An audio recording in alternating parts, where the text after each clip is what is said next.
अस्सलाम वालेकुम नाज़रीन, प्रोग्राम ओपिनियन अली काजी में वलीकार आवाए यासर अहमद हमको स्टूडियो में ज्वाइन करता सीनियर तजियाकार अली काजी साहब। वेलकम अली साहब। Thank you Yasir. अली साहब, अॼु अलीमा ख़ान साहिबा जेको पाण डिस्कस बि कयो ते त का न का शइ अहिड़ी हूंदी त अॼु उन्हनि पाण क्लियर करे छॾियो त भई हुकूमत जॾहिं पहिरियां जी हुकूमत सीरियस कोन पई खणे, जॾहिं असांजो जेको मार्च अचे पियो उनखां पोइ जॾहिं माण्हू ॾिठा विया त पोइ हुकूमत सीरियस खयो ऐं हुकूमत चयो गौर खान साहब खे त भई खान साहब सां मुलाक़ात कयो। पोइ संजानी लाइ चयो वियो, संजानी ते उन्हनि चयो त संजानी ते तव्हां वियो, एॾो ख़ौफ़ज़दा थी विया त असां 20 ॾींहंनि जे अंदरि खान साहब खे ॿाहिरि कढी छॾींदा,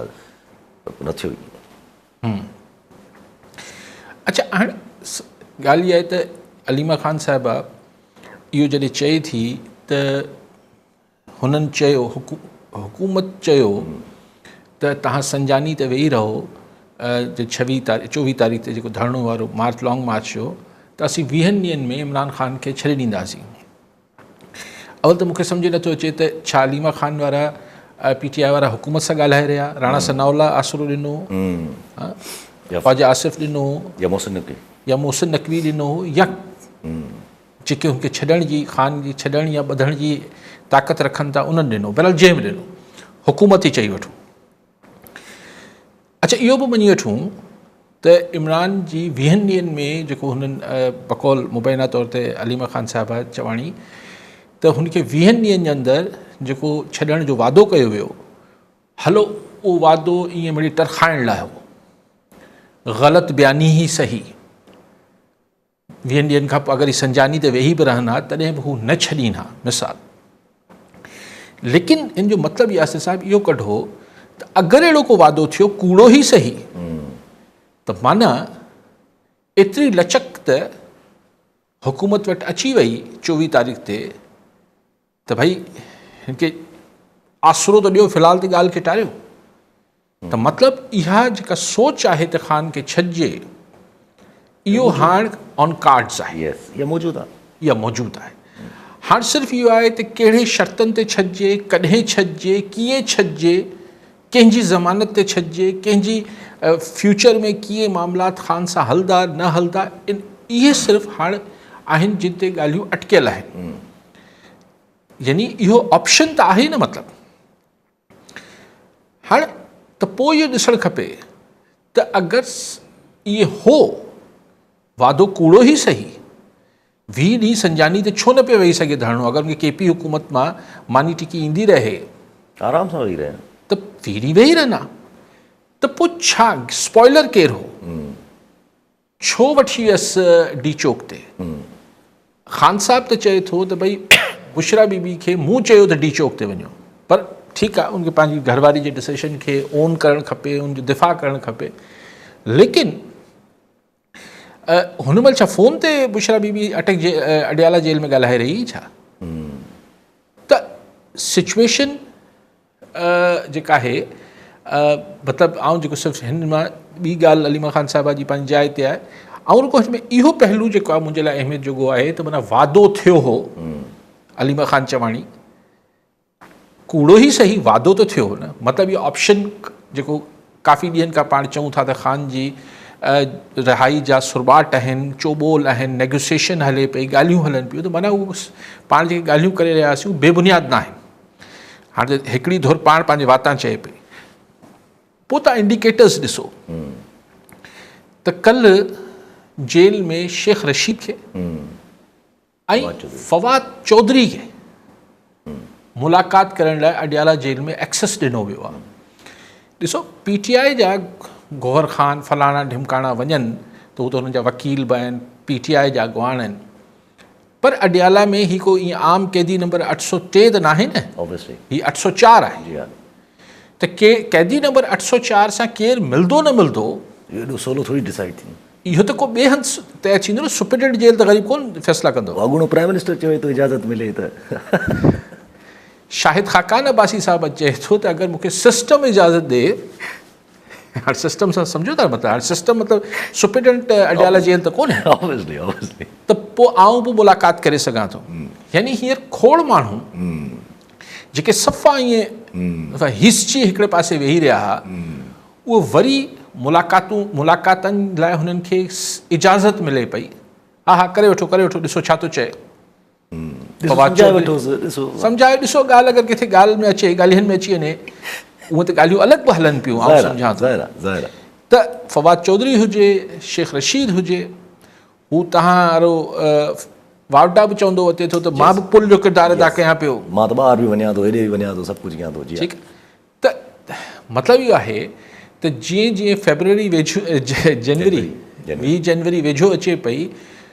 त तीअं तीअं थोरा मामला तकड़ा थियनि पिया 20 जनवरी मतिलबु ट्रंप सदर थी वेंदो हल्फ खणंदो न तव्हांखे न मुंहिंजे मता कंहिंखे सो हाणे ॻाल्हि इहा आहे त अच्छा पोइ एग्रेसिव टोन बि तव्हां ॾिसो गॾु हले पई अॼु तव्हां गंडापुर जी गुफ़्तगू ॿुधी आहे बाक़ी त ठीकु आहे हीअं आहे हूअं आहे पर इस्लामाबाद ते खे मतिलबु सोमनाथ जो मंदरु करार ॾियणु ऐं हुनखे जेको आहे हू कहिड़ी पानीपत जी जंग चवणु पर इहे त ठीकु आहे त तव्हां महमूद गज़नवी हुयो त उहो त आख़िर फुर लुट करे वियो सोमनाथ चलो नथा चऊं न उहो त फतह कई ज़बरदस्त कयूं हा ठीकु आहे मंदरु 17 हमला कई सो ॻाल्हि इहा आहे त हीउ जेको सोमनाथ में खे करार ॾियणु हिन खे इस्लामाबाद खे पर हिन ॿिन्ही ॻाल्हियुनि खां जेका ख़तरनाक ॻाल्हि कई आहे गंडापुर साहब त भई अगरि पख्तून कश्मीर जी आज़ादी लाइ विढ़ी करे उनखे आज़ादी ॾियारे सघनि था त हू केपी लाइ पख्तून जेका आहे उहा आज़ादी लाइ छो नथा ॾियारे सघनि या छो नथा विढ़ी सघनि हाणे कश्मीर जी आज़ादी जो ही हवालो ॾिनो पियो वञे 1948 जो 1948 जो जॾहिं हितां वज़ीरिस्तान वाना हीउ सॼो बेल्ट जेको आहे हीउ विया हुआ ऐं हीउ जेको हींअर आज़ादु कश्मीर आहे सभु हिननि ई जेके ट्राइबल माण्हू विया क़बाइली हितां विया हुआ पठान हिननि इहे एसि ताईं हिसे में वरितो हो पाकिस्तान में त उहो रेफरेंस ॾियणु दीज़ आर डेंजरस सिग्नल्स ऐं सोमनाथ चवणु या पानीपत जी जंग चवणु हीअ चवणु मतिलबु इहो आहे त छो चवनि था असां त अञा 5 दफ़ा विया आहियूं माना हाणे 17 हमला कया हुआ सोमनाथ ते त अञा 5 कया अथनि माना 11 ॿिए दफ़ो वेंदा ऐं पख्तून कार्ड खेॾणु गंडापुर जो इमरान जी आज़ादी खे पख्तूननि जी आज़ादी सां जोड़णु हीअ सभु जेके फैक्टर्स आहिनि हीअ हाणे माना ख़ान साहिबु ठीकु आहे इहो गंडापुर थोरो थधो कयो आहे मामले खे त न सिविल नाफ़रमानी जो अञा फाइनल फ़ैसिलो न थियो आहे अञा ॻाल्हियूं हलनि पियूं त ॻाल्हियूं तव्हांजी सरकार सां हलनि पियूं न ज़मीन एस्टाब्लिशमेंट सां हलनि पियूं त हीअ यानी हाणे शयूं आऊं अगरि सॼी ॻाल्हियुनि जो पाण लुबे लुबाब कढूं त आऊं ईअं सम्झां थो त हाणे जेको कुझु थियणु वञे पियो उहो फाइनल राउंड में वेठा आहियूं पाण ऐं जेको पाण महीने खनि खां इहो चवां थो त उठ हाणे वेहंदो किस करवट बैठता है इहो ॾिसी था वठूं पर घणे भाङे ही उठ हाणे फाइनल राउंड में वेठो पहुची वियो आहे हाणे हिकिड़े पासे ते वेही रहंदो कॉलर सां मोहम्मद हनीफ़ चारण दादूमा जी चारण साहब छा चवणु चाहींदा अस्सलाम वालेकुम जो हिकिड़ो त जेके मेडिकल जी एंट्री टेस्ट जेका वरिती अथई सुभाणे सिंध हाई कोर्ट त इहो त चयो त मेडिकल जी टेस्ट ॿीहर वठो जेके माण्हू हिन में मलवस आहे जिन एंट्री टेस्ट आउट कई या जिन को आउट कराई वई त उन्हनि माण्हुनि खे सज़ा कान आई या जिन माण्हुनि पैसा ॾिना उहे बि ज़ाहिर कोन थिया त एंट्री टेस्ट जा पैसा ॾिना विया उन्हनि खे त सज़ा आई कान भई एंट्री टेस्ट वठण जो फ़ाइदो कहिड़ो जेके माण्हू करप्शन कई उन्हनि खे त सज़ा अचे हा न उहे पकड़जनि हा पोइ वरी एंट्री टेस्ट थिए हा न ऐं ॿियो अर्ज़ु सर त सिंध में करप्शन जेका आहे ऑफिसर माना सरेआम रिश्वतूं पिया था वठनि टेज़री वञो मुख़्तियार करे ऑफिस वञो DC ऑफिस वञो SP ऑफिस वञो सरेआम रिश्वत हुननि खां पुछा कर भाई टेज़री वारनि खां पैसा छो था वठो की भाउ जेका इहा कुर्सी असां वरिती आहे इन जा असां पैसा ॾी आया आहियूं महीने जी मंथली आहे पोइ असां मंथली घरूं त कोन घर खपाए त कोन पूरा कंदासीं असां उहे तव्हां अवाम मां कढंदासीं न तॾहिं तव्हां 10% 20% एतिरे क़दुरु चवंदा त निमाई दंडी मंथली आहे असां ॾे उहे बि असांखां मंथलियूं था वठनि जो मसइलो ख़ुदा कुझु रहम कयो इन बारे में ॻाल्हाए त इहा रिश्वत कॾहिं ख़तमु थी असांजे सिंध मां ठीकु आहे साईं उहो जेको एंट्री टेस्ट ते असां वटि इहो ई थींदो आहे त पुराणी ॻाल्हियुनि खे हशपश कयो वेंदो आहे इहा बि तव्हां वॾी ॻाल्हि सम्झो त उहे पुराणा कैंसिल थिया आहिनि ऐं वरी टेस्ट वरितो पियो वञे पर मां शागिर्द मतिलबु उमेदवारनि पैसा ॾिना ऐं फीस सभु वई वरी फीसूं ॾियो वरी वञी इम्तिहान ॾियो ऐं इम्तिहान जेको हूंदो आहे ज़रूरी थोरी आहे उन ॾींहुं ते कंहिंखे बुख़ारु हूंदो त हाणे पोइ भेरे सुठो इम्तिहान ॾेई आयो हुजे, हिन दफ़े अगरि उन ॾींहुं ते बुख़ारु हूंदसि त वीचारो उम्मीदवार सही न ॾेई सघंदो। बहरहाल सो सही आहे, ॻाल्हि इतफ़ाक़ थो कयां चरण साहिब त उन्हनि जी पुछाणो थियणु खपे आहे। करप्शन सही ईअं कोन ख़तमु थींदी आहे, त आवाज़ उथारण सां ऐं ॻाल्हाइण सां अगरि करप्शन ख़तमु थिए हा त दुनिया में, छाकाणि त जेके पंहिंजे लाइ वठनि पिया, ॿिए जे नाले ते वठनि पिया, ॿिए खे पहुचाइण लाइ वठनि पिया, ॻाल्हि आहे त उहो छो मुड़ी वेंदा कंहिंजे अली काज़ी या अलिफ या ॿिए या चारण साहिब जे ॻाल्हाइण सां। उहो त मां अगरि आवाम जो जीअं साईं चए थो ऐं भोॻे आवाम थी, पर आवाम ई त सही पोइ इलेक्शन में करप्शन खे पंहिंजो मुद्दो ई नथी ठाहे। जेसिताईं करप्शन खे वोट सां न जोड़िबो तेसिताईं दुनिया में ख़तमु न थी आहे, हिते कीअं थींदी? ज़ाहिर आहे करप्शन जो त मेन ऐं पंहिंजी ॻाल्हि हले पई हिन सियासत जे वारे ते। ज़ाहिर आहे उठ तव्हां जीअं चयो त किथे न किथे वेंदो, ज़ाहिर नज़र बि अचे थो पियो, पर ॻाल्हि इहा आहे त थ्रू वॉट इहे ॻाल्हियूं मिलनि थियूं न। त के चवनि था त through the change of just leadership as a prime minister, के चवनि था नेशनल गवर्नमेंट। मौलाना फज़लुर रहमान साहब एक्टिव लॻा पिया आहिनि। मौलाना फज़लुर रहमान साहब जेके आहिनि उहे ॾाढी सख़्तु ॿोली बि इस्तेमालु कनि था, ऐं किथे न किथे इहा इंटरव्यू मिली थी जेका तव्हां ॻाल्हि कई त छा पर्सनल कोई जहिड़ो आहे ज़रदारी साहब ऐं मौलाना फज़लुर रहमान साहब? जी हा, अॼु ॿोली जेका ॻाल्हाइनि पिया उनमें ज़रदारी साहिब खे मुखातिब थी थोरो सख़्तु, थोरो न सवायो सख़्तु लहजो मौलाना फज़लुर रहमान जो, जॾहिं की हीअ ॿई पुराणी हिननि जी हिक ॿिए सां तमामु ज़ाती क़िस्म जी अलैक्स सुठी रही आहे, पर सख़्तु लहजो हो मौलाना फज़लुर रहमान साहिब जो। लेकिन ऐं चवनि था त हिकिड़े ॾींहुं जो आउं अल्टीमेटम ॾियां थो। कल्ह ताईं हू चवनि पिया अञा लॉन्ग मार्च जो फ़ैसिलो न थियो आहे, पर अॼु चवनि था त असीं जंग नथा करणु चाहियूं। लफ़्ज़ इस्तेमालु कनि पिया रियासत, हा, रियासत सां जंग नथा चाहियूं, रियासत सां जंग नथा चाहियूं। ठीकु आहे, तव्हांजो बिल पोइ तव्हांखे मौलाना साहिब खे पक हूंदी त रियासत न रोकियो आहे, अगरि हुकूमत रोकियो आहे त मौलाना साहिब चए थो त हिकिड़े ॾींहं जी मोहलत ॾियूं था, सुभाणे हाणे हिकिड़ो ॾींहुं सुभाणे गुज़री वेंदो। त अगरि मौलाना साहिब मूं कल्ह बि तव्हांखे चयो त अगरि मौलाना साहिब हीअ को ॿी रांदि न पई थिए ऐं हीअ जीअं आहे तीअं आहे जी बुनियाद ते आहे, जीअं नज़र अचे पियो, जेको ईअं हूंदो न, पर जीअं आहे तीअं आहे जी बुनियाद ते अगरि आहे, ऐं मौलाना साहिब सुभाणे अगरि सुभाणे परीं को लॉन्ग मार्च जो ऐलान करे थो त पोइ डोड़ूं लॻंदियूं हुकूमत जूं, पोइ रोज़ वज़ीरनि जी, बिलावल साहब, शहबाज शरीफ़ साहब डोड़ूं लॻी वेंदियूं त मौलाना साहिब खे परचाइण लाइ। बाक़ी अगरि मौलाना साहिब इहो चयो त न असीं पोइ फ़िलहालु त हिकिड़ी जलसा कंदासीं, पोइ हिकिड़ो जुलूस कंदासीं, पोइ बुख हड़ताल कंदासीं, पोइ चल सो चल आहे, त पोइ उहो पोइ ठीकु आहे। हा, पोइ एॾो को वॾो मसइलो न आहे। कॉल सां गॾु आफ्ताब महर नवाब शाह जी। महर साहब छा चवणु चाहींदा? सर पहिरियां त असां अलीगंज गंडापुर साहिब खां माफ़ी बि वठंदासीं ऐं चवंदासीं त जेको अॼु न हिकिड़ो चयो आहे पख्तून, जो पीटीआई में हर तरह जा माण्हू आहिनि, सिंधी, उर्दू ज़बान ॿोलण वारा, पर इंग्लिश हर जमात खे वारा माण्हू आहिनि जे ख़ान साहिब पसंदि कंदा। पर अफ़सोस आहे जेको वज़ीर आला केपी खे आहे उहो चयो त पख्तून असां हीअं कंदासीं। इन में जेके असां ख़ान साहिब सिंधी कारकुन आहियूं उहे वीचारा मायूस था थियनि, यानी त पठान कार्ड पियो खेॾे। ऐं ॿियो ॻाल्हि त अॼु कोर्ट ऐलान कयो आहे त राणा सनाउल्ला खे गिरफ़्तार कयो। हाणे असां ॾिसूं था त राणा सनाउल्ला केॾी महिल थो गिरफ़्तार थिए या हुनखे बि जेको आहे नवाज़ शरीफ़ साहिब खे जहाज़ में वञी जज वञी उते अदालत लॻी थी, उते सॼो सिस्टम करे ऐं उते होके करे हुनखे ज़मानत थी थिए। पीटीआई ठीकु साईं। साईं मूंखे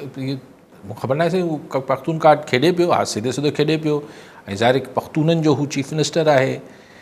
पर हिकिड़ी ॻाल्हि महर साहिब तव्हां कीअं इनकार कंदो त 24 तारीख़ ते जेको शो हो, यस, हुनमें घणाई त हुई पख्तूननि जी। जी हा। पोइ हाणे तव्हां हिते सिंधी आहियो, पंजाबी आहियो, उर्दू ॻाल्हाईंदड़ आहियो, बलोची ॻाल्हाईंदड़ आहियो, पोइ हुते नज़र त न आयो न। हाणे उहो जेको करे पियो उहो क्रेडिट में न खणे जा। हाणे MRD जी मूवमेंट 83 वारी हलाई त घणे मांगे सिंधियुनि न, एकड़ बकड़ पंजाब मां बि हो, हितां बि हो, पर बेसिकली त सिंधी, तंहिंजे करे हुन ते ठपो लॻी वियो त उहो सिंधियुनि जी तहरीक आहे। जॾहिं को सिंधियुनि जे हक़नि लाइ तहरीक न हुई, उहो movement for the restoration of democracy हुई। सो इहो त थींदो आहे। हाणे तव्हांखे बुरो लॻे बि थो त पोइ थोरी पुरसी ॿिया माण्हू कनि न। पंजाब जा माण्हू निकिरनि त कोन था, ऐं हाणे त हुननि जा पंहिंजा दानिश्वर ऐं पंहिंजा सहाफ़ी ऐं पंहिंजा सभु चवनि था त पंजाब विढ़ण लाइ तयारु कोन्हे, बाक़ाइदा क्लियर चवनि था। ऐं इहो हबीब जाले तो हुन ज़माने में पंहिंजी नज़मनि में लिखियो त भई पंजाब उथे, पर पंजाब जो मिज़ाज न आहे झगड़ो करण वारो। पर जहिड़ो ज़ाहिर आहे जहिड़ो बि हर सूबे जो पंहिंजो अलॻि अलॻि तरीक़ो छा वरी थोरो प्रिविलेज आहे त उहो ॿिया तरीक़ा इस्तेमालु कंदा आहिनि। असां वक़्तु हलूं त पंहिंजी ॻाल्हि हले पई त इहा जेका ज़ाहिर आहे जॾहिं पर right now doesn't it feel कि भई इमरान ख़ान साहिबु जेको आहे पंहिंजी आवाम खे ईअं टायर्ड था कनि थकाइनि था अगरि उहे बार बार हिट कंदा रहंदा त? पहिरीं मौलाना फज़ल रहमान साहब वारी ॻाल्हि पूरी करे वठूं त मौलाना साहिब ही ॾिसणो इहो आहे त छा सुभाणे जेको 24 कलाक चवनि था मौलाना साहिब ऐलान छा था कनि ऐं हिन विच में 10 तारीख़ अची वेंदी ॾिसूं त पार्लियामेंट मां बिल पेश वरी थी ऐं पास थी वञे थो त ॻाल्हि ई टाइम फिश थी वेंदी ॻाल्हि ई ख़तमु थी वेंदी पोइ त माना हिन में कुझु वज़न ई रहे। सो इन ॻाल्हि ते सही तबसरो करण लाइ पाण खे 11-12 तारीख़ जो इंतज़ारु करिणो पवंदो। ॾिसूं त पार्लियामेंट में इहो बिल वापसि पेश थी अगरि पास थिए थो बसि पोइ त ज़ाहिर मौलाना साहिब वटि जवाज़ ई ख़तमु थी वेंदो घटि में घटि इहो जवाज़ ख़तमु थी वेंदो को नओं जवाज़ ठहे त ॿी ॻाल्हि। पर यासिर साहिबु अगरि ही पार्लियामेंट में पेश नथो थिए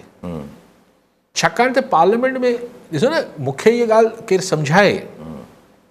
त ज़रदारी साहिबु बतौर प्रेसिडेंट इहो बिल रिजेक्ट कयो आहे ठीकु आहे पर इहो बिल पास थियो पार्लियामेंट में ऐं मतिलबु ॿिन्ही में क़ौमी असेंबली सेनेट में ॿिन्ही हंधनि ते पीपल्स पार्टी जे MNAs ऐं पीपल्स पार्टी जे सेनेटर्स हिन बिल खे वोट कयो आहे। ज़रदारी साहिबु ठीकु आहे सदर पाकिस्तान ते आहिनि पर हू को चेयरपर्सन आहिनि पीपल्स पार्टी जा त हू पंहिंजे MNAs ऐं सेनेटर्स खे अॻु में छा ज़रदारी साहिब जी मर्ज़ी खां बिल पास करे छॾियूं छा? So there is something. So simple ॻाल्हि आहे न ज़रदारी साहिब हीउ जेको रद्द कयो आहे बिल हीउ पंहिंजे MNAs ऐं MPs जी राय खे बि त रद्द करे छॾियो अथसि न हीउ रुगो नवाज़ लीग वारनि या JUI वारनि खे रद्द न कयो अथसि। त हाणे अगरि हीउ क़ौमी असेंबली में नथो पेश थिए अगरि हीउ बिल हिन दफ़े पार्लियामेंट में नथी मंज़ूरी अचे ऐं मौलाना साहिब को ऐलान करे छॾे थो त मुंहिंजी कल्ह बि तव्हांखे गुज़ारिश कई पई त पोइ ॻाल्हि भिन्हे चिटी थी वेंदी त हुकूमत जी रुख़सती जो सामान थिए पियो पर सहरो जेको आहे उहो ख़ान जे मथे ते उनखे पटको ॿधाइण बदिरां मौलाना साहिब खे ॿधाए पियो वञे। इन ते अचूं था पिया हिकिड़ो त ॻाल्हि सवाल आहे कॉलर वठी शायदि हुसैन अंसारी कानपुर मरमा जी अंसारी साहिबु छा चवणु चाहींदा?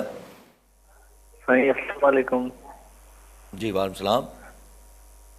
काजी साहब कल्ह बि मां गुज़ारिश कई त सवाल असांजो ॿुधी हुन जवाबु ॾींदा। ॿियो त इहो इमरान खान खे लॻभॻि 1.5 साल थिया आहिनि जेल में सेहतमंद आहे ठीकु ठाक आहे।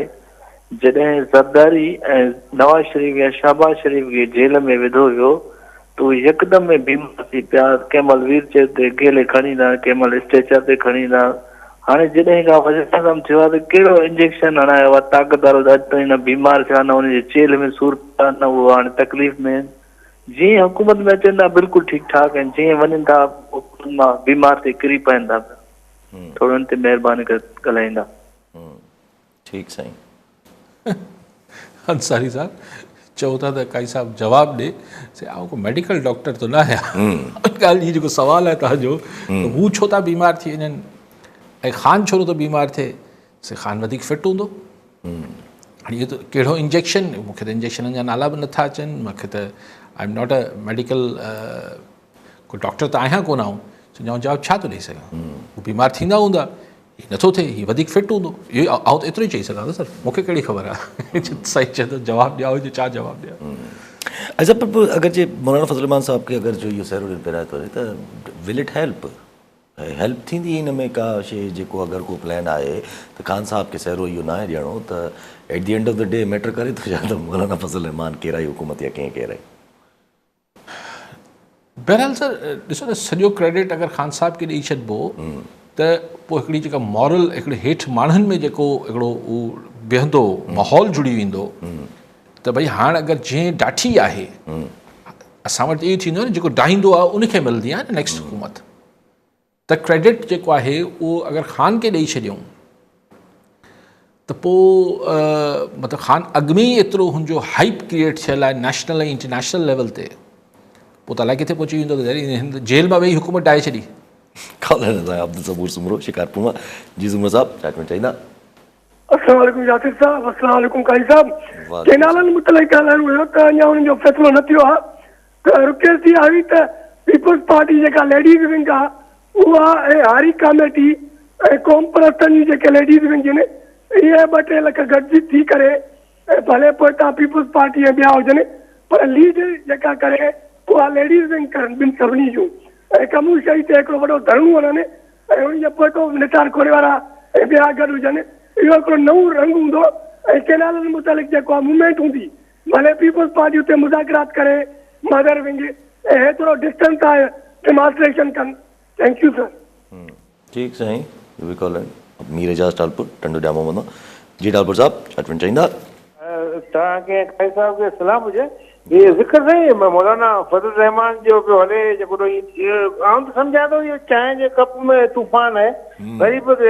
ट्रक जी बत्ती जे पोयां माण्हुनि खे पिया लॻाइण हुनजो ध्यानु जेको डाइवर्ट पिया कनि कुझु ई कोन थींदो साॻे पघार ते कमु कयो ईअं ई थींदो अॻे बि ईअं थियो 26 तरमीम वॾी हाइप क्रिएट कई वई पोइ साईं हीअं थींदो मौलाना साहिब जूं बब कयूं हुयूं पोइ हिन जा पंध हुआ वरी सॼो सेटल डाउन थी हलियो ऐं सम्झां हींअर बि ईअं हुयो इमरान ख़ान जा जेके धरणा ऐं ज़रूरु हुनखे डाइवर्ट पिया कनि माण्हुनि जी जेको सोच थिए थो भई इहो नओं हिज़्ब इख़्तिलाफ़ पैदा थिए कुझु कोन हूंदो आउं सम्झां थो इहो सेटल डाउन थी वेंदो साईं 2-3 ॾींहं इहो हाइप क्रिएट कंदा माण्हुनि जो ध्यानु छिकाईंदा ऐं वरी ठही वेंदा या मुंहिंजी राय आहे वधीक तजुर्बो साईं काई साहिब वधीक आहे आउं त ईअं थो सम्झां कुझु ई कोन थींदो इहो चांहि जी कप में तूफ़ान आहे महिरबानी ठीकु साईं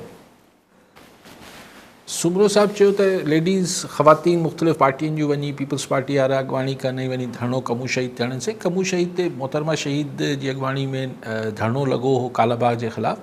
उनमें मोहतरमा अपोज़िशन में हुई उहो धरणो सूंहे पियो अॼु वफ़ाक़ी हुकूमत जेको इहो फ़ैसिलो करे पई ठाहिण जो कैनाल्स उहो हुनजो न सिर्फ़ु पीपल्स पार्टी हिसो आहे पर पीपल्स पार्टी जे सहारे बीठल आहे हुकूमत जंहिं ॾींहुं पीपल्स पार्टी हथ कढंदी पीपल्स पार्टी त फेडरल हुकूमत ॾेई पवंदी त पोइ धरणा छो हणनि था हथ कढी छॾीनि हुकूमत ॾेई पवंदी हुकूमत ॾहंदी त मनसूबो रद्द थी वेंदो अगरि हू नथा मञनि त अल्टीमेटम अगरि मौलाना फज़ल रहमान रजिस्ट्रेशन ऑफ मदरसाज़ बिल ते जेको हुननि जो मौक़ुफ़ आहे उन ते ॾेई सघनि था हुकूमत खे जंहिंजे सहारे बि हुकूमत कोन बीठल आहे त छा पीपल्स पार्टी हिकिड़ो अल्टीमेटम नथी ॾेई सघे छा नवाज़ लीग ते ही कैनाल्स जो मनसूबो शेल्फ कयो वरना त 24 कलाक 72 कलाक हिकु हफ़्तो 15 ॾींहं जेको अल्टीमेटम ॾिए न हीउ धरणो त तॾहिं लॻायूं पीपल्स पार्टी वारा हा बाक़ी जेके कॉम्परस हणनि पिया ॿियूं पार्टियूं हणनि पियूं ज़ाहिर उहो त ॿियो कुझु करे नथियूं सघनि जी सो हू त ठीकु आहिनि पर पीपल्स पार्टी कहिड़े मुंहं सां धरणो हणंदी हू त हुकूमत खे ढाइण जी पोज़ीशन में वेठा आहिनि ईअं ई त धरणो बि तव्हां हुकूमत खे प्रेशर विझण लाइ कंदा आहियो न त इन खां वधीक कहिड़ो प्रेशर आहे त असीं तव्हांखे साथ छॾे ॾींदासीं अगरि ज़ाहिरी तरह ॾिठो वञो पाण सम्झूं था त अंदरि गेम छा आहे लेकिन so will not make any sense Soomro साहब मीर साहब ॾिसो मूं बि इहा गुज़ारिश कई त पाण खे 10-12 तारीख़ ताईं इंतज़ारु करे वठणु खपे अगरि तव्हां जेको चओ पिया हू ऐन मुमकिन आहे मूं बि कल्ह पंहिंजे शो में इहो चयो पियो त हीउ डिफ्लेक्ट करणु डाइवर्ट करणु ध्यानु हटाइणु थेड़णु पर वक़्ती थींदो इहे थींदियूं शयूं वक़्ती आहिनि छाकाणि हू जेको ॿियो आहे ॿी पार्टी जंहिंखां ध्यानु हटाइण जी कोशिशि थिए पई उहो त चए थो त रेमिटेंसिस अपील करे छॾींदसि बीहे ई नथो सिंह हणे पियो सो उहो हीउ डिफ्लेक्ट थींदो कोन हिन सां लेकिन मूं इहो गुज़ारिश पई कई त हिन में जेका हिकिड़ी बारीकी में मीर साहिबु ॻाल्हि पियो कयां उअं त जीअं तव्हां चओ पिया घणो इम्कान उन ई ॻाल्हि जो आहे त हीउ कोप में बि न आहे सौसर में तूफ़ान आहे लेकिन अगरि इहे थियो त मां उन अगरि जे नुक़्ते ते ॻाल्हायां पियो त अगरि थियो त पोइ इन मां आउं इहो मतिलबु कढंदुसि त फ़ैसिलो थी वियो आहे पर क्रेडिट ख़ान खे न ॾियणो आहे पर घणे महांगे सौसर में आहे उन खां अॻिते न वेंदो अच्छा जॾहिं शेख रशीद मुलाक़ात थिए थी फवाद चौधरी मुलाक़ात थिए थी शायदि खगन अब्बासी साहिबु चवनि था मुलाक़ात किथे न किथे जीअं तव्हां ॻाल्हि कई त ज़ाहिर जॾहिं इहे माण्हू मुलाक़ात कनि था पिया त ज़ाहिर हिकिड़ो इहे माण्हू हाणे जीअं तव्हां चवंदा हो त जॾहिं मामला ठहणु शुरू थींदा त गारंटीअर्स कान बि उथणु शुरू थींदा के बि माण्हू इहे सभु हाणे उअं ई थो थिए त हाणे शेख रशीद न एस्टेब्लिशमेंट जी गारंटी वठी सघे थो न इमरान ख़ान जी लेकिन हीअ तव्हां नाला ॾिसो न शेख रशीद हुजे फवाद चौधरी हुजे या ख़ुदि खाका अब्बासी साहिबु हुजनि हीअ हाणोका न पर एस्टेब्लिशमेंट जा पुराणा एसेट्स त आहिनि न असासा आहिनि न इहे ज़माने में त तमामु विझड़ाइप हूंदी पोइ वक़्तु ऐं हालात जे करे दूरियूं थी वियूं वरी असासा त हुआ न सियासी असासा हुआ फ़र्द हुआ जेके जिथे चाहिबो उते फिट कबा हुआ त हाणे उन्हनि खे अगरि इजाज़त मिले पई,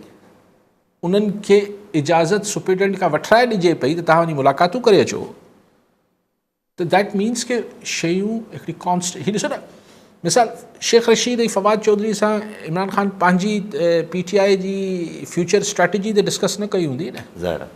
हिननि चवंदो सर उनसे मुलाक़ात हुई थी, सर उनसे मुलाक़ात, छा वो क्या कह रहा था, नहीं नहीं उनको बोलो यूं थोड़ी होता। ये सियासी माण्हू जॾहिं ज़ाती मतिलबु हिकिड़े बंदि कमरे में ॻाल्हाईंदा आहिनि ऐं हिन मौक़े ते त इहे ॻाल्हियूं थी रही हूंदियूं न। सर आप थोड़ा सा ये कर दे तो हम उधर बात कर लेते हैं, तो यूं हो जाता है, तो वो हो जाता है।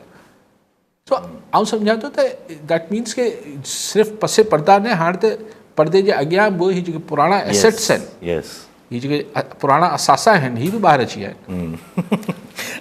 हिकिड़ो सवाल सर, शायदि खां अब्बासी साहब कॉन्स्टेंटली जॾहिं इहा ॻाल्हि कनि था पिया, पंहिंजी प्रेस कॉन्फ्रेंस में बि इहा ॻाल्हि कई त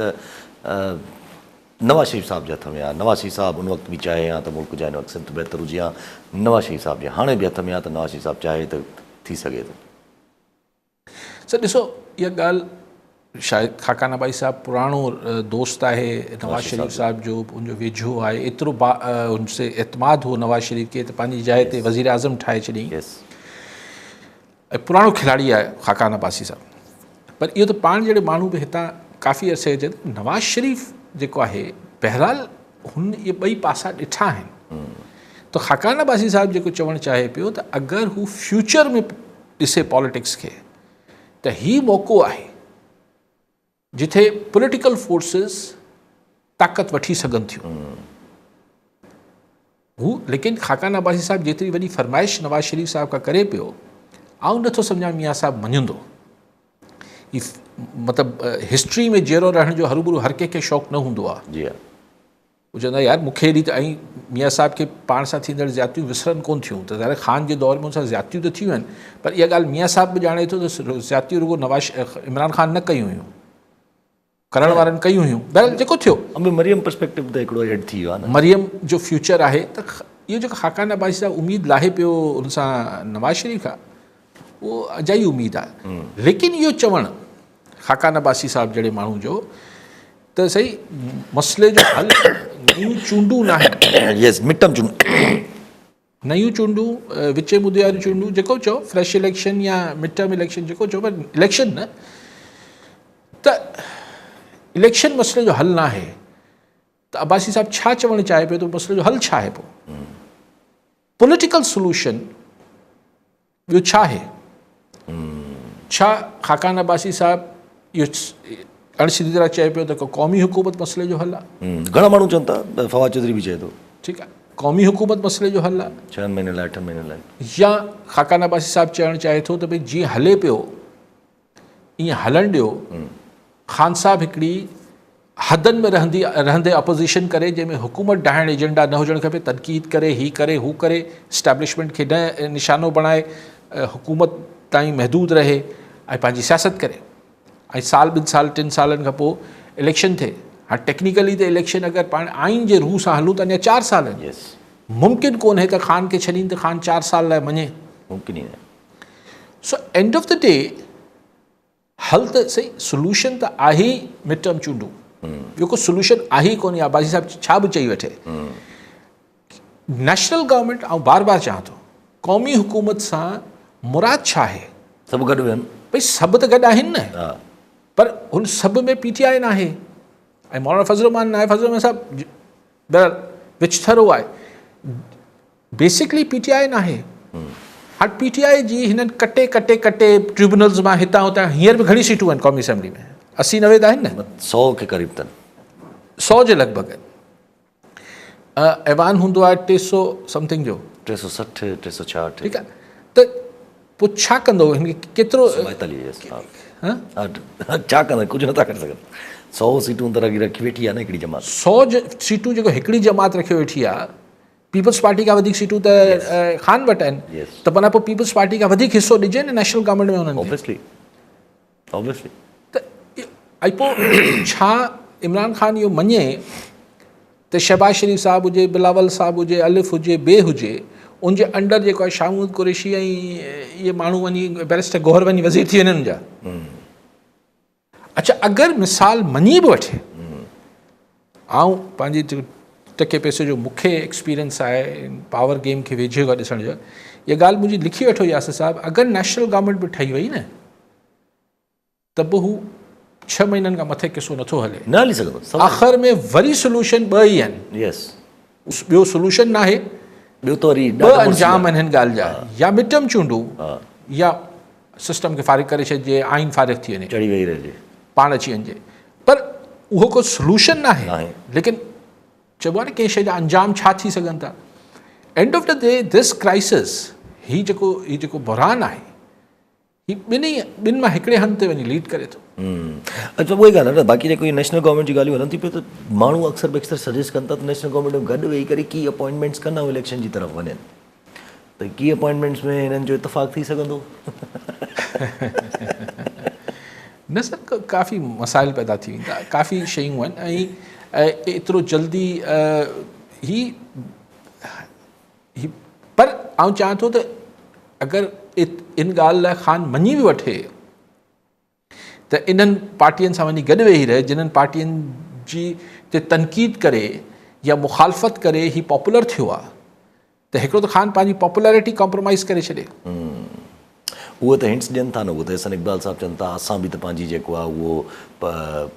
पॉपुलैरिटी जी कुर्बानी ॾिनी मुल्क लाइ, त हिन में शायदि पार्टियुनि खे न सोचणु खपे। त तव्हां ॾिनी, तव्हांजी मर्ज़ी आहे, तव्हां वटि चॉइस कहिड़ी हुई? तव्हांखे त ख़ान खां हर सूरत जान छॾाइणी हुई। अगरि ख़ान खे बि हर सूरत जेल खां ॿाहिरि निकिरणो आहे, यस, वञी वठे। यस, अगरि हर सूरत निकिरणो आहे त पोइ। लेकिन सर ही देर सवेर हाणे शयूं पंहिंजे कल्मिनेटिंग यानी पंहिंजे एंड सीन ॾे वधनि थियूं। ज़ाहिर आहे को 2-3 ॾींहंनि में कुझु कोन थी वेंदो, पर कुझु न कुझु थींदो ईंदो जेको शयूं खे वञी उते पहुचाईंदो, जिथे जेको मतिलबु हाणे इन जो जेको एंड सीन अचिणो आहे, हाणे हुन ॾे वधूं पिया पाण तेज़ी सां। अच्छा, हिकिड़ो सवाल ज़ाहिर, जॾहिं कॉन्सेप्ट ऑफ इहे जॾहिं ॻाल्हियूं ज़हन में अचनि थियूं त ज़ाहिर आहे सभिनी खे बि ख़बर आहे त ख़ान साहिबु इन्हनि ॻाल्हियुनि लाइ कोन मञींदो, भले बिलावल वारो फॉर्मूलो हुजे, भले नेशनल गवर्नमेंट वारो फॉर्मूलो हुजे, एनी फॉर्मूलो हुजे, ख़ान साहिबु त हिन ॻाल्हि में कोन ई ईंदा जेतिरो घटि भरे भाॻंदा। अगरि न ईंदा त पोइ सूरत हाल काॾे वेंदी? पोइ त क्विकली कुझु न कुझु करिणो पवंदो न। सर आउं इहो सम्झां थो त हींअर ख़ान जी प्रायोरिटी हूंदी ऐं हुजण बि खपे त हू रिलीज़ थिए, ऐं बाक़ी शयुनि खे टाइम लाइन ॾे त ठीकु आहे, साल जेको बि हू ॾियणु चाहे, ऐं जिथे ॿई धुरियूं एग्री करे वञनि, थींदो उहो ई कोन, उहो किसो न हलंदो। हाँ, लेकिन ही अगरि अंदरि वेही जी ऐं हू चवनि पिया 20 ॾींहंनि में छॾींदासीं, हू चए थो न हींअर छॾियो, इहो थोरो फ्लैक्सिबल थियणु खपे। मतिलबु मां ईअं मुफ़्त मशवरो आहे, ज़रूरी न आहे ख़ान असांजी ॻाल्हि छो ॿुधंदो, अडियाला जेल में वेही, उहो बि सिंधी सम्झ में कोन ईंदसि। हाणे बि जेको माण्हू चवनि था त जेको ख़ान साहिबु जेको इवन वारा जेके असांजा वेठा इस्लामाबाद जा जर्नलिस्ट, उहे चवनि था त ख़ान साहिबु जेको हाणे बि ॿई ॻाल्हियूं कयूं आहिनि त इहो ग़लति कयो अथई। त हिकिड़े चक्र चए थो मां नेगोशिएशन टीम ठाहे छॾी आहे, हुन सां नेगोशिएट कयो, 26 नवंबर आहे, हुन सभिनी 9 मई ते जुडिशियल कमीशन या JIT ठाही वञे, ॿिए तरफ़ वरी धमकी बि ॾिए थो त अगरि न ॿुधो त वरी पोइ हीअ थींदो। इहो त ॾिसो, इहो त ॻाल्हि आहे, कहिड़ा साफ़ी दोस्त चवनि था, हुनजी मर्ज़ी आहे, लेकिन इहो त सॼी दुनिया में थींदो आहे त ॻाल्हियूं ऐं जंग गॾु हली रही हूंदी आहे। छाकाणि त अगरि तव्हां असां कहिड़ी जंग पाण दुनिया जी खणूं जंहिंमें ईअं न थींदो आहे, कहिड़ो झेड़ो हूंदो आहे जंहिंमें बैकडोर ॻाल्हियूं न थी रही हूंदियूं आहिनि, हमेशह थी रही हूंदियूं आहिनि। ऐं हू त चए थो मूं टीम ठाही आहे, त अञा टीम सां केरु ॻाल्हाइणु शुरू कंदो त पोइ इहो थींदो आहे। आउं त सम्झां थो ॻाल्हियूं हलनि पियूं, लेकिन बहरहाल हीअ जेको साम्हूं टीम ठाही अथसि त ॻाल्हियूं हलंदियूं, त उन में पहिरियों नुक़्तो त इहो ई ईंदो न त ठीकु आहे हीअं ठापुर कयो। जीअं हिकिड़ो नंढिड़ो ठापुर थियो तॾहिं त बुशरा बीबी ॿाहिरि आई। ऐं त बार बार चाहियां थो CBM खां सवाइ त निकिरी नथी सघे। ऐं त कीअं हज़म कयां। सो हिकिड़ो त ॻाल्हियूं जॾहिं शुरू थींदियूं त पोइ ज़ाहिर चवंदा भई तव्हां हीअ शइ न कयो, असीं हीअ शइ नथा कयूं, असीं हीअ कयूं था, तव्हां हीअ कयो। That's how it starts. ईअं त थींदो आहे न सर। अच्छा, जस्ट मसूर अली शाह साहब ख़त लिखियो, जस्ट याया फरीद साहब घणे भाङे उहो ई जवाबु ॾिनो जेको पाण बि डिस्कस कयो त असां वटि इख़्तियार, मूं वटि इख़्तियार ई न आहे। कॉन्स्टिट्यूशनल कमेटी जेका ठहियल आहे उन वटि इख़्तियार आहे, उहा कहिड़े वक़्तु केस लॻाए थी पई। पर जस्ट मसूर अली शाह साहब खां अॼु सुवाल थियो त तव्हां मतिलबु इस्तीफ़ा जूं ॻाल्हियूं ईंदी आहे, जस्ट मसूर अली शाह साहब चवनि था त मां भॼण वारो न आहियां। ॾिसो, सुप्रीम कोर्ट जो चीफ जज साहब, चीफ जस्टिस न, जस्टिस मंसूर अली शाह साहब जवाबु इहो ॾिए त आउं भॼण वारो न आहियां। एग्ज़ैक्टली। माना ॾिसो माण्हू जॾहिं कोई शइ जवाबु ॾींदो आहे न यासिर त उनजे पोयां इहे ॻाल्हियूं अॻु में ई हूंदियूं आहिनि न त हू हैरत सां ॾिसे न क्यों भाई मैं क्यों इस्तीफ़ा दूंगा यस न थींदो आहे न ओचितो केरु चए त जंहिंजो को वहमो गुमान में न हुजे त भई उनखे इस्तीफ़ा ॾियणु खपे भाई मैं क्यों इस्तीफ़ा दूंगा या नाराज़ थी वञे आप किस तरह का सवाल कर रहे हैं मैं एक सुप्रीम कोर्ट का जज हूँ आप ये कैसा सवाल कर रहे हैं मुझे वो चए तो मैं भागने वाला नहीं यस तो मतिलबु इहे ॻाल्हियूं हलंदियूं रहियूं आहिनि न सो मंसूर अली शाह साहिबु हाणे बयानु इहो ॾेई करे इहो मैसेज मोकिलियो त आउं आख़िरी बॉल ताईं रहंदसि मुझसे जो होता रहेगा मैं करता रहूँगा जो मुझसे होता रहेगा मैं करता रहूँगा सी दैट मीन्स कि एतिरी शदीद पोलराइज़ेशन आहे जो हिकिड़े सुप्रीम कोर्ट जे जज वटि बि इहा सोच अचे थी त मूंखे भॼणु खपे न भॼणु खपे या भॼाइण जी कोशिशि या आहे भॼाइण जी मूंखे कोशिशि थी रही आहे यस इन खां वधीक हाणे ॿियो छा चइजे एतिरो क्लियर शयूं थी चुकियूं आहिनि सभु अॼु मिडल ईस्ट वॉर में हिकिड़ी तरफ़ ठापुर थिए थो त ॿिए तरफ़ बाहि पकड़िजी थी वञे वॾी वरी आहे सीरिया में जेको आहे उहो रेबल्स जेके आहिनि अची पहुता आहिनि असाद जे ख़िलाफ़ पर हुते बि ठापुर त न थी आहे हुते अञा ट्रूस अञा ताईं हुन सीज़ फायर जे बावजूदि लेबनान में बि इज़राइल माण्हू मारे पियो ॿार बच्चा मारे पियो हुते बि मारे पियो गज़ा में बि उनजी जुनूनियत खे त दुनिया शायदि क़बूले वरितो आहे हा हीअ पागल आहे हीअ पागल आहे सभिनी खे मारींदो हाणे उन ते त कुझु ई नथो थिए हाणे added to the miseries of Middle East हुन जेके तकलीफ़ूं आहिनि उनमें इज़ाफ़ो थिए पियो त शाम जेको आहे सीरिया उहो हिकिड़ो बिल्कुलु हाणे ही ॾिसो न को हिकिड़ी फोर्स टेक ओवर न पई करे हिकिड़े पासे खां उहो हरकतुल अलाए छा शाम आहे हिकिड़े पासे खां जेको आहे हू कुर्द्स आहिनि हिकिड़े पासे खां IS आहे इस्लामिक स्टेट वारा ऐं बशर अल असद जी जेका फोर्सिस आहिनि पोइ हिते थियनि पियूं हाणे बशर अल असद खे रशिया ऐं ईरान सपोर्ट करे रहियो उहो छो ओचितो हुनजी सपोर्ट घटि थी आहे चवनि था इराक़ी फोर्सिस स्टैंड स्टिल ते अञा ताईं हालांकि घुरियो वियो आहे त भई त हाणे अमेरिका मतिलबु सो यानी अगरि ही टे फोर्सिस अगरि ईअं पंहिंजे मुंहुं इलाइक़नि ते कब्ज़ा कंदे कंदे कंदे वञी दमिश्क खे बि वठनि था पंहिंजे हुन में बशर अल असद भॼी वञे थो उनखे रशिया एक्ज़ाइल में हलियो वेंदो हू त किथे न किथे त पोइ वरी ॿी खाना जंगी ॿी खाना जंगी शुरू थी वेंदी सो सीरिया में अमन त कोन थी वेंदो हीअ त वरी हिकिड़ी ॿी खाना जंगी आहे पोइ हाणे इहा काॾे थी वञे काॾे न थी वञे ॾिसो आई डोंट ॾिसो हिकिड़ो टर्म पाण ॿुधंदा हुआसीं new world order I don't know Trump new world order जो शौक़ीन हुजे न हुजे बट अमेरिका खे वर्ल्ड इन ऑर्डर ते आणणु खपे न्यू त ऑर्डर त हाणे छा हूंदो आहे world is not in order हीअ जेको कुझु थिए पियो मुख़्तलिफ़ मुल्कनि में मुख़्तलिफ़ रीजन हाणे हू चवनि था साईं हाणे सिंगापुर जहिड़ा मुल्क ई ख़तमु थी वेंदा माना हाणे मुल्कनि खे वॾा मुल्क गिड़काए वेंदा त हीअ न्यू वर्ल्ड ऑर्डर थींदे थींदे वर्ल्ड जो ऑर्डर ई फिटी वेंदो त आई थिंक सुपर पावर जा एजेंडा ॾिसूं ट्रम्प जो बि एजेंडा छा हूंदो त मज़ीद डिसऑर्डर पैदा कजे न्यू ऑर्डर जे नाले ते या वर्ल्ड इन ऑर्डर अचे असां वटि वीक सिस्टम बरक़रार असां वटि ठीकु आहे साहब वरी महिरबानी साहब नाज़रीन अॼु प्रोग्राम जो वक़्तु पूरो थियो वरी ईंदड़ प्रोग्राम में धन्यवाद